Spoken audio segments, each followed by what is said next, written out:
Smarties, today we are thrilled to introduce you to Elizabeth. Elizabeth is our friend and colleague, and she is joining us today to chat about her autism diagnosis, which she discovered as an adult. You'll hear her talk about her connecting the dots of her life and how that informed her decision and choice to get a formal assessment. She also shares with us some workplace accommodations, and we have a really interesting conversation about when and how she makes the decision to disclose her autism diagnosis and how sometimes she chooses not to. She also shares how her autism informs her parenting, as well as her role in an independent school as a learning specialist. We would love to remind you guys to leave us a review if you appreciate the conversations and the knowledge that we get to share on Learn Smarter podcast. It means a lot to us when you leave a 5-star review and write us a little something. We read it, I screenshot it, I send it to Steph, and it means a lot to us. So be sure to go ahead and do that. And now, let's dig in. You want to learn faster, but sometimes working harder is just not the answer. You have to learn smarter. The Educational Therapy Podcast. Hi, Smarties. Welcome to episode 318 of Learn Smarter, the Educational Therapy Podcast. I'm Stephanie Pitts. And I'm Rachel Kapp. And today we are thrilled to have Elizabeth on the podcast to talk about... Hi, Elizabeth. She's going to talk about her journey as an adult with an autism diagnosis. And we're both just thrilled. We've known you for a long time, and we're both thrilled that you are willing to share this journey with our audience, because I think there's a lot of people, it's going to resonate with them. So welcome. Happy to have you here. Thank you so much. Thank you so much for having me. This whole process of this has just been a whirlwind, and I'm really glad to share it with other people, because I think that it's something that people don't expect. It's something that people don't really understand fully, but I was lucky to have a lot of support in this process. So yeah, so ask away. I'm happy to share as much as I can, and I hope that this will inspire other people to look inward and maybe find out something about themselves they were kind of sure about, but want confirmation of. So, yeah.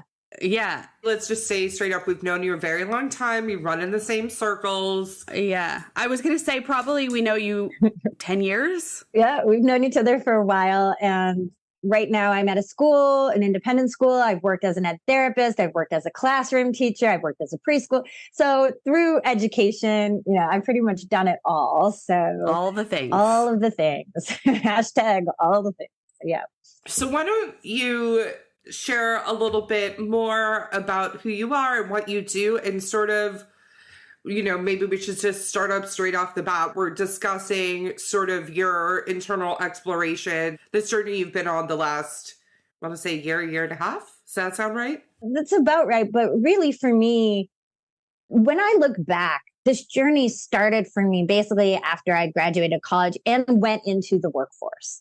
So with 2020 hindsight, there were some things that came up for me in my first few jobs that were kind of red flags. It was sort of a thing where it was like, I wasn't fully understanding the directions of something, or I would get in trouble for not doing something. So an example of this that I actually used in the assessment process was that there was one time in my student teaching where I was supposed to, so they go, could you make the snacks? Mm-hmm. Okay, I made the snacks. The next day they were like, well, why didn't you make the snacks? And I was like, oh, well, I didn't know I was supposed to do it for the second day. So it's like, that's that autistic literalness. Like, you gave me the instruction. I assumed one thing, and then it turned out to be the other thing. So throughout my existence, there were these moments of like, oh, and at first I was like, oh, that's just weird. Oh, I'm just a little weird, or that's just quirky. And then as they started to pile up, the upshot of that was, in that student teaching, this head teacher started to really not like me. Yeah. And she would start to kind of just back off. I also had a really bad supervisor. So from these interactions, these missed kind of, we're going in and out, we're not fully understanding each other. It led to me failing my student teaching. So I had to do it again with a different supervisor. So these are the ways that my autism was affecting my abilities. So again, when I think about that now, it's like, well, if I had workplace accommodations then, or if I had known, maybe those things would have gone differently. So some other examples of that was that in my current position, so one thing that happens to autistic people in the workplace in any job can be they get in trouble for asking too many questions.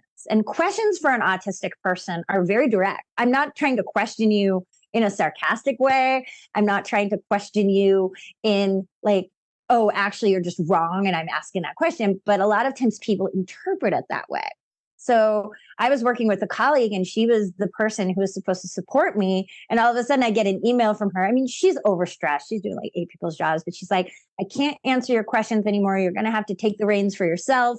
So at that point, I'm thinking, okay, well, now is the time for me to get these workplace accommodations because I'm starting to see those cracks showing again, like those cracks that I had in my student teaching, those cracks that I had in other jobs.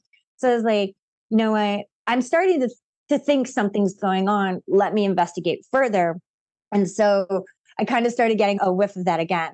The other thing was my daughter has her own autism diagnosis. So as she was going through the process of her diagnosis, I was like, oh, wait, I was like that. Like, oh my gosh, I did that as a kid or, things like that were coming up. So she was really the start of the process for me. And like, oh, it was really a lot of her experience was similar to mine. And then also being a member of the online autistic community and seeing some of those workplace challenges matching up with my own. So that's kind of how this journey got started for me. And yeah, so it's fascinating to hear for a lot of reasons, because looking at what you were just saying, like your experience with student teaching is one of those moments where it looked like that person felt that you rubbed them the wrong way or whatever. And then it became... And I'll just say also to interrupt, Steph, I remember you asking a lot of questions too. 100%. I remember you asking a lot of questions. But also, I remember some of the questions being like, yeah, okay. That's a helpful answer that we just got. Thoughtful questions. Yeah, but it was a lot. For sure. I'm impressed with the way that you're able to reflect. You're connecting the dots of like, oh, this happened and maybe this is why, which I think is very hard for a lot of people to sit there and say, oh, this wasn't just this isolated experience with this isolated person, which, we see with kids with, oh, it was that teacher or it was that circumstance or whatever, right? Not like a pattern. That you had enough, metacognition to say, oh, okay. And I think that relates to a late diagnosis, right? So I've been through a variety of misdiagnoses to get to where I am. So I think that can also be very confusing as well for an adult, because back in the day, back in 8th grade, I look back on this now with a different lens. But at the time, I was in 8th grade summer and I was leaving a camp and I was so sad that all my friends were there. So my father, who is a psychoanalyst, was like, let's get you into therapy. Let's get you on some medication. At that point, that started my journey of, are you depressed? Are you bipolar? Are you, what's going on here? And so, different medication, different things. But the funniest thing is that throughout this journey, I stumbled on to a medication that is actually prescribed for autistic people to help calm down the nervous system. I started taking it because I was misdiagnosed with mood disorder. But I found that it's incredibly helpful to me. So a lot of these, what I would consider missteps, in quotation marks, are actually things that pointed me in the right direction. I just didn't realize that I was being pointed in the right direction. And I think also the years of therapy, the unending years of therapy have helped me gain that self-awareness.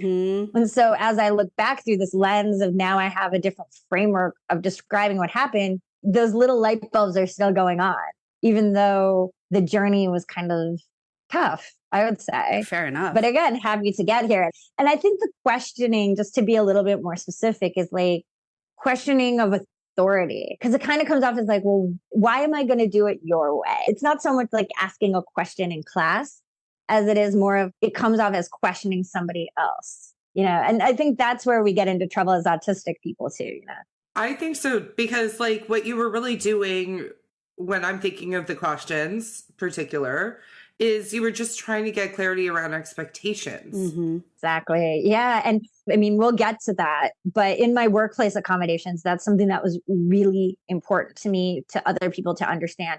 I'm not questioning your authority. I just want clarity.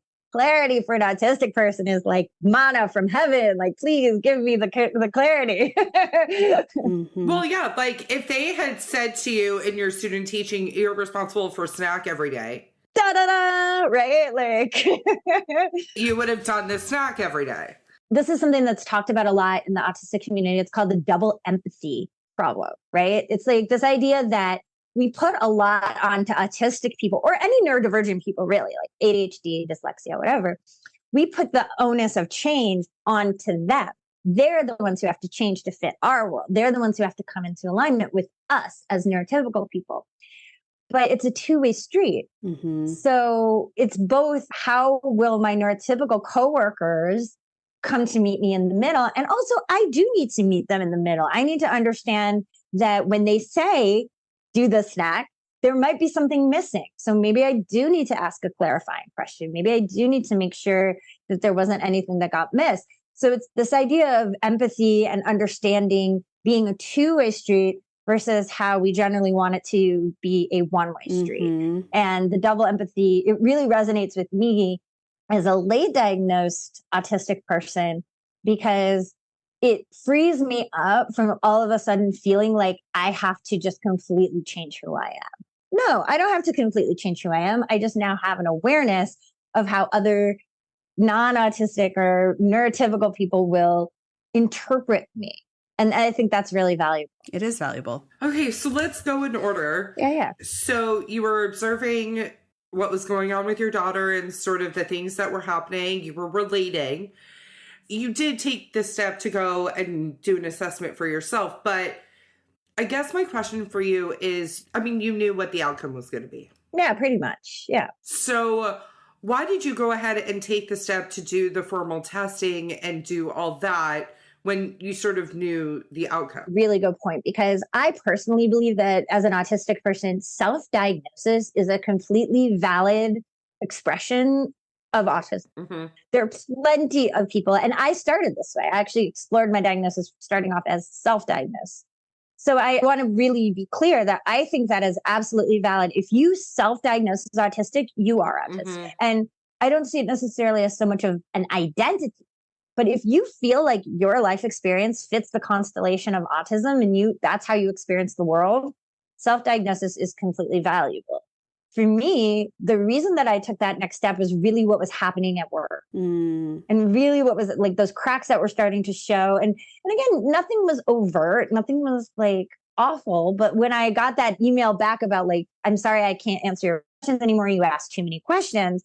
I was like, let me see then if I can start this process and get some formal accommodations in play. Another one of my coworkers actually is autistic with workplace accommodations. So I reached out to her. I talked to her about what that process was like for her. And she really encouraged me to move forward if I could. The other challenge for self-diagnosed autistic people moving into trying to get a diagnosis is the expense.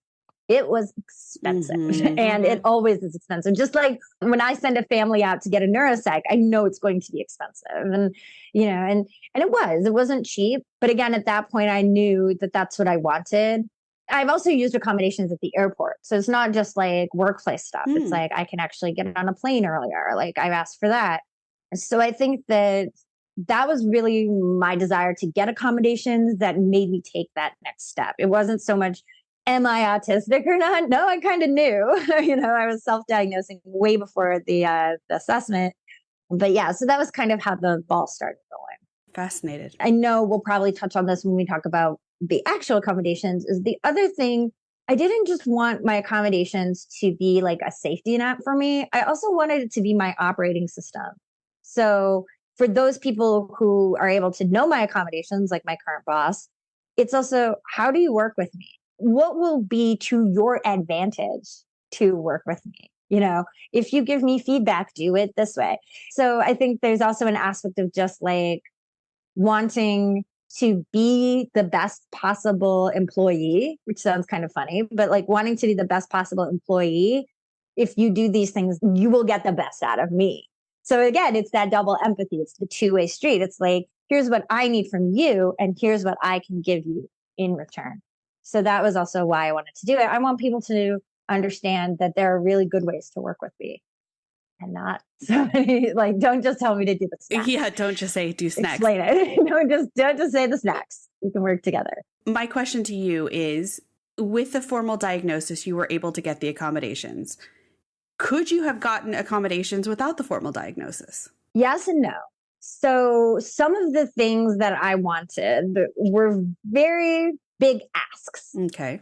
And I don't think that they would have said yes to them if I hadn't had a diagnosis to back them up with.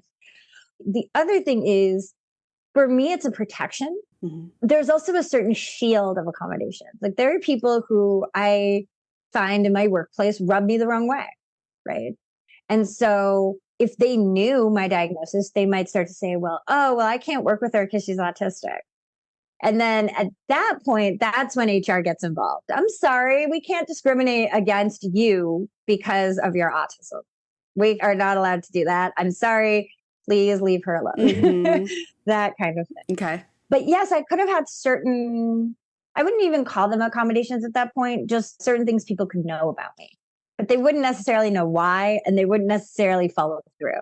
And the why and the follow through is kind of what I wanted on record, of being like, this is on record, this is on file. Yeah. When I go through my accommodations with you, some of them are not really enforceable, but they are there to remind people. I'm very interested in what these accommodations are. You've piqued my interest. So can we go through them? I don't have my list with me. I'm not on my work computer, but there are a few that are around feedback. And this came out of something that did actually happen, where an administrator that I work with, all of a sudden in a meeting that had nothing to do with anything, started giving me all this really negative feedback just out of the blue. And so in my accommodations, I just said, if you want to give me feedback, positive or negative, make sure that we set up a time in a meeting where the meeting is explained and that we will go over the feedback at that time. To wind it back a little bit, after that meeting I had with the administrator, I had a full-blown autistic meltdown. Like, I had to leave. It just completely threw off my sensory system. It completely threw off my mental loop. So at that point, I was realizing that if feedback is given to me, I will not have this meltdown. So that was one accommodation. Please give me feedback. Let me know when the meeting is happening and what the meeting will be about. Another one that I asked for was an explanation of when I am required to participate in a meeting to get advance notice of what the meeting is and what are the expectations. So that seems very straightforward, right? That seems like just a natural thing one would do in a workplace, but not in my workplace. A lot of times meetings are just ad hoc. They're just like, oh, we're just going to talk about this. And then all of a sudden I would find myself completely unprepared. Oh yeah, you should talk about this. And then I wouldn't be prepared. Both of those accommodations are really, let me know in advance what's coming so that I can prepare. And thinking about, again, that makes me a better employee, right? That makes me a better employee for you because I will have all my notes together. I will have every documentation that you need for this. The other two big ones were, because of my sensory needs, graduation and promotion were two things I asked to be exempt from. And those were the big asks. Those are the very, very big asks. There are a lot of, I would use the word triggers for me around graduation, around the ceremony, the heat. Often it's like 90, 100 degrees out. So I didn't know, it's kind of that whole shoot for the moon, land among the stars. Like, I didn't actually think they were going to approve that, and they did. And the thing about that is that nobody wants to go to those things. It's an unspoken requirement. And then again, as an autistic person, it's very hard to read those unspoken requirements, right? Like, oh, you don't have to be there. Yeah. It's like those silent expectations. So I just asked to be exempt from those, and they approved it. So at that point, I was like, I have an administration that really gets this and really supports me. Our HR department was wonderful. They just worked with me, asked me questions, just really wanted to clarify. And I think those were the big ones. There might have been one more, but again, it was along that same lines of like, just let me know things in advance.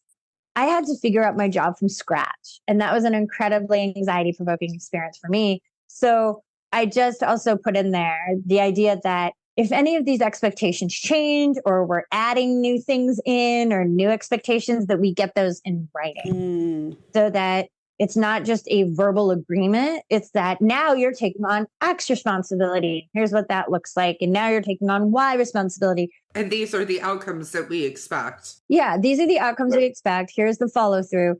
And to go back a little bit, I think with autism, the way I understand it for me is that my anxiety and my sensory system are very connected. So what appears like anxiety is often also related to uncertainty. It's related to sensory stuff. So some of the accommodations that I have were just really designed to kind of mitigate that anxiety. My whole first year, I was like, I don't know what I'm doing. I have to come up with this from scratch. Nobody helped me. And now this year, being my second year, it's much easier. But that was sort of, again, something I was thinking of in the accommodations. It's like, change sucks. Yeah. Change is hard. And we also have a new director coming in this year. And that was another consideration in getting the accommodations. It's like, what if I have a director who is much less accommodating? Now we have something on file that says this is the best way to work. Those sorts of things are huge. And yes, it was a big ask, but it's really not that big of an ask. The ask is really more, can you exempt me and you won't exempt others for this XYZ reason? Not that they have to do anything extra for it. No, but I think some accommodations are fair to ask extra. Oh, that was one I did forget. I do have the right to wear noise canceling headphones in the school building. Our school building has a no headphones policy for the students, but we've given headphones accommodations to certain students who have asked for them. So it's not something out of left field. Like you said, nobody's going above and beyond, but it is just allowing things that aren't normally allowed. So even though nobody is going to say you can't be sick and have to attend graduation, it's just really more, I'm not asking for this for no reason, right? I need this. But yes, none of these accommodations are really like, go out of your way. So I think that might have been why they were so easily approved, honestly. If they actually had to do something for me, it might have been a little bit different, and some of the things I don't expect all the time, like you don't have to give me, meeting notes. I'll take them. You don't have to give me necessarily a whole like bullet point preview of the meeting. I will figure that out. So when I asked for these accommodations, I did also take that into consideration, is how much is the school going to need to do versus what can it just be allowed? Yeah. It's wonderful. This is why we wanted to have the conversation. If and when you move on to another position at another school, what's your plan on how you'll approach this? Well, I think that in the interview process, sometimes it is problematic for autistic people to self-disclose. I don't know whether these accommodations would have happened my first year. And I think that that is something where as things shift and change in that, if I did go somewhere else, I would test the climate before saying it. So is this a place where I feel that neurodivergent people are supported? And if so, then maybe I would say that in the interview, or I would ask, do you have any employees with workplace accommodations and how do you work with them? And the reaction to that question would prove an answer, right? And I'm not saying the school that I work at is perfect in any stretch of the imagination.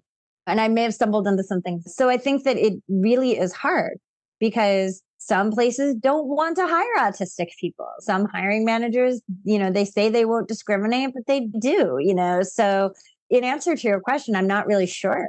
I don't know. I think the biggest thing for me would be to make sure that I'm going in a direction where I feel like people would support me, rather than like going backwards to a place where it's like I'd have to then fight for everything. Are there legal requirements of business owners to provide these accommodations the way that, in the school we're legally bound to for certain things? Really, really good question. So Americans with Disabilities Act does include certain neurodivergent groups. So autism is absolutely included under ADA. ADHD is a little bit different, but ADHD can be included in ADA for workplace accommodations depending on how much it impacts the person. So if you're really impacted by your ADHD, there are ways to find workplace accommodations for that. It's just, I think that's a little more dicey, but it's all covered under the Americans with Disabilities Act. So that is where the IDEA comes from. It's all kind of pulled out of that. 504 plans are also in that. But once you have official HR accommodations are protected by law, I would be hard pressed to prove anything, but that's again why it's on file. It's just to say, wait a minute. But yes, once you have these accommodations, you have the right to that. You know, you have the absolute right to say, this hasn't been handled well, or I need this. And that's why, again, I was so careful in not asking for too much. And I hate to put it that way. You know, I was ready to make my case. I was ready to be like, well, if you say no to this, then this is why I want, you know, that kind of thing. But now that they're on the books, it is something where I at least would be able to say, here are some reasons why autistic people get fired. So you're doing that to me right now. And that's, again, that protection that's on. It doesn't seem like you had to fight that hard. No, I did not. I'm very lucky that I didn't. I credit our HR team with that. New head of HR is disabled herself. So I think she understands the value and need for people to have accommodations in the workplace. So yeah, I was pleasantly surprised at not having to fight at all, really. Just needed to do a lot of explaining. Why do you need this? What is this? And I think it also helped to have somebody else who had laid this path before me. So another coworker who has accommodations for her autism. So she paved the way for me in this in a lot of ways. And so how would you say it's changed now that you have the questions accommodation, for instance, the clarifying stuff? How are things different? So the challenge is I am not disclosing to everyone in my workplace right now. I have made some choices. And so in the autistic community, we talk a lot about the term masking. And I don't know if you guys know what that is. I'm happy to explain it. So the idea of masking is, as an autistic person, we navigate the world learning how to fit in with neurotypical people. And that is incredibly exhausting. So the idea of masking is that we put up our mask and we say, I'm going to try to be as neurotypical as I possibly can today, just to fit in at work and just to get through my day. And a lot of people, when they have a diagnosis, all of a sudden, like, you want to unmask, you want to be your authentic self. But that can actually lead to its own challenges. That can lead to its own problems. So I was lucky to take a workshop with this amazing autistic coach named Matthew. And he talked about masking as a tool. So not everybody deserves to see the real you. Not every person deserves to know and to be trusted with the fact that I am autistic. There are people at my school where they've said the quiet part out loud. You know, an independent school is not always a place for a neurodivergent kid. Yeah. So how do we treat our adults in our population? And so that is where I have made choices where I'm like, you know what, I'm not going to be completely open and straightforward. And therefore, not everybody knows about my accommodations and not everybody knows about me. Now, I know I wasn't at graduation this year. And if anybody asked me, I would just say, you know, director knows, HR knows. That's all I'll say about it. And if people get stinky about that, that's on them. That's really kind of none of my business, you know? Yeah. Like, and really, like, who's paying that close of attention to you? Oh, people are. Okay, then. I mean, after having a lot of jobs where I've been kind of burned and just kind of pushed to the sideline, it's a risk that you take that sometimes is worth it and sometimes is not. Now, everybody that I have disclosed to at work has been wonderful and supportive. And my boss and my assistant director and HR, they've all been incredibly supportive. So I have a lot of evidence that I can trust the system that I'm in. Can I trust every single person in the system that I'm in to not act weird or not be like, oh, she's acting autistic or whatever that would look like? I don't know. And so that's why I'm choosing to wear a mask with some people and not mask with others. And that so far has served me very well. I spent my whole first year in my current job not knowing. So I'm still building relationships. My whole goal for this year is just relationship, relationship, relationship. So I'm very hopeful that nothing's going to come of it, that nothing will change. And so far, nothing really has. And the people who matter, they get it, which I'm really, really happy about. I hope that answered your question. It did. Yeah, it's lovely.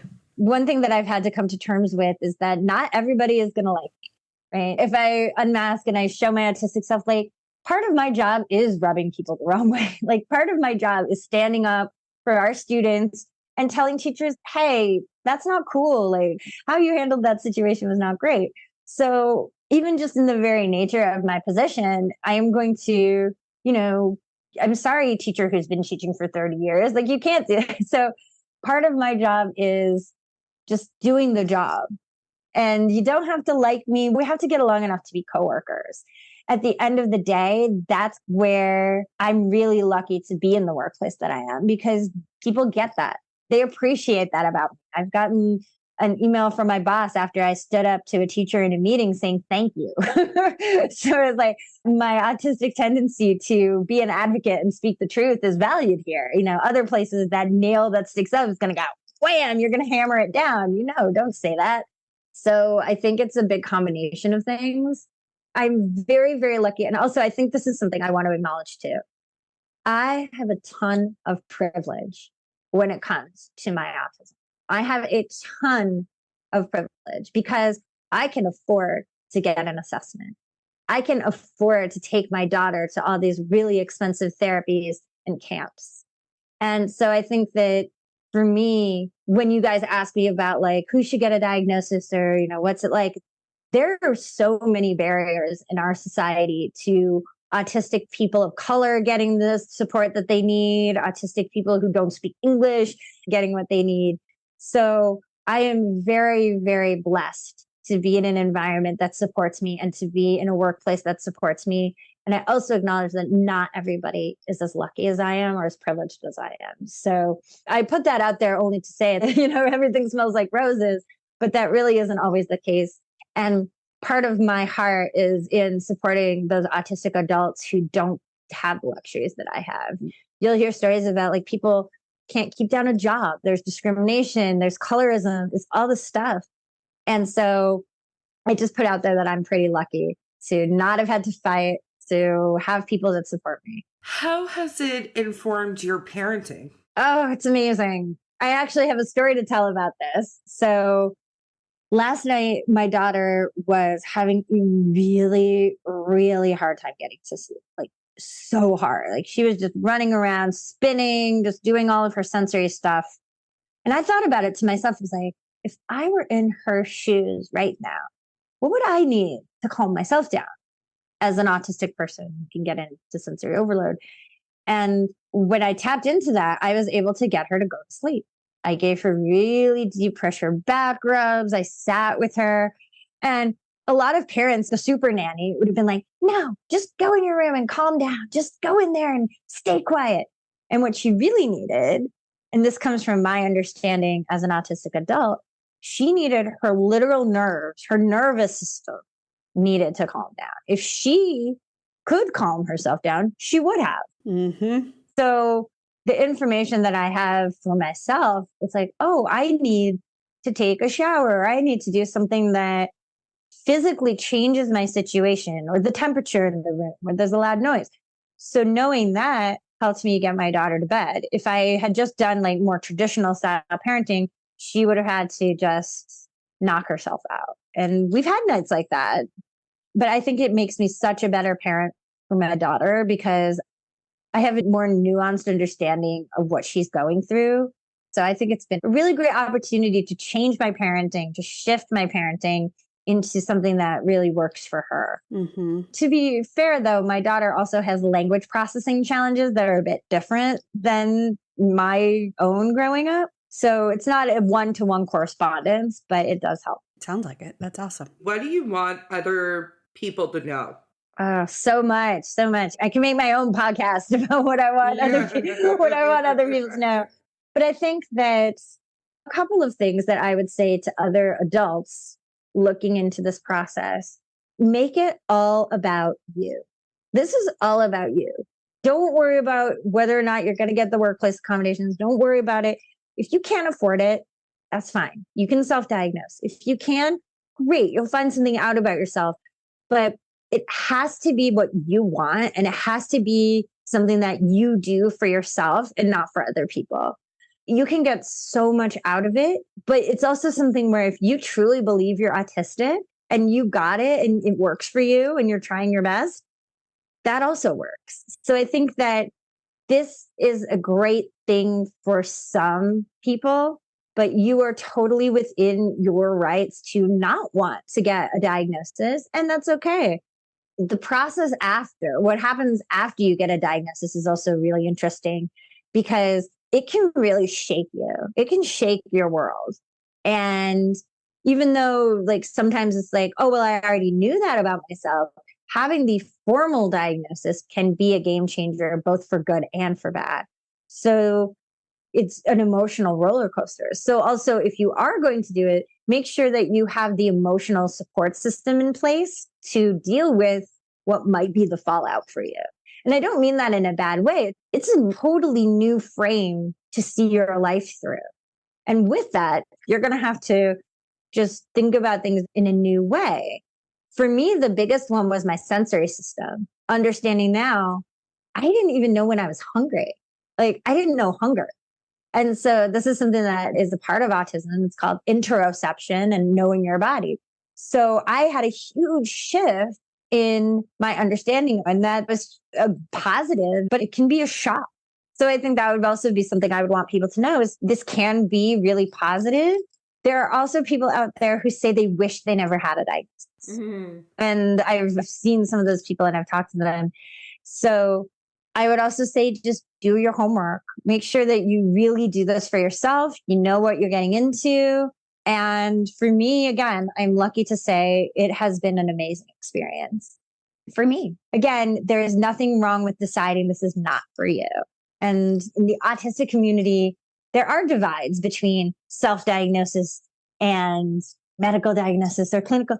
With that, it's also when you go for a medical diagnosis, that's fraught too, because a lot of medicine wants to eradicate autism and not support autism. There are people out there doing studies. How do we cure autism? And so for some people going into the medical model, it's not something they want to do because they don't want to be cured. They don't want to be fixed, seen as a problem. So there's also that. But in terms of the divide between self-diagnosis and formal, I don't think there should be one. I think you know you're autistic when you're autistic. So that would be another thing. So we talked a little bit about how your diagnosis has informed your parenting. How has it informed your role as a learning specialist? So that's a really great question. I feel like I've always had compassion for our learning divergent students, but now I see it more as an obligation. By the way, it's no small coincidence that somehow you wound up in this field. That is not a coincidence, right?